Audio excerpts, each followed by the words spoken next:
ഒരു വർഷം പിന്നിലായി. ഓർമ്മകൾ, വിജയങ്ങൾ, വേദനകൾ, നഷ്ടങ്ങൾ എല്ലാം കഴിഞ്ഞുപോയി.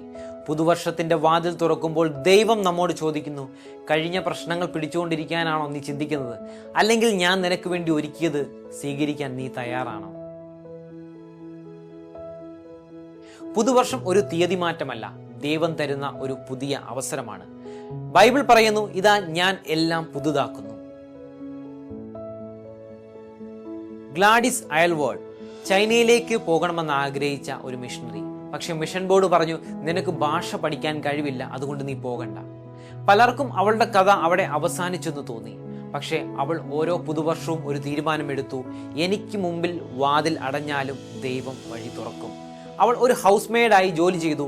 സ്വയം പണം സേവ് ചെയ്ത് ഒറ്റയ്ക്ക് ട്രെയിനും കപ്പലും പിടിച്ച് ചൈനയിലെത്തി. വർഷങ്ങൾക്ക് ശേഷം 100-ലധികം കുട്ടികളെ ഒരു യുദ്ധത്തിൽ നിന്ന് രക്ഷിച്ചു. ലോകം അവളെ വിളിച്ചു the woman who trusted God. അവളുടെ ജീവിതം പഠിപ്പിക്കുന്നത് ഇതാണ്: ദൈവത്തോടൊപ്പം ആരംഭിക്കുന്ന ഓരോ വർഷവും അസാധ്യത്തെ സാധ്യമാക്കുന്നു.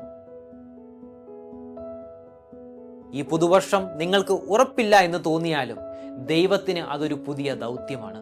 മുൻവർഷം നിന്നെ തളർത്തിയ കാര്യങ്ങൾ ഇനി നിന്നെ തടയില്ല.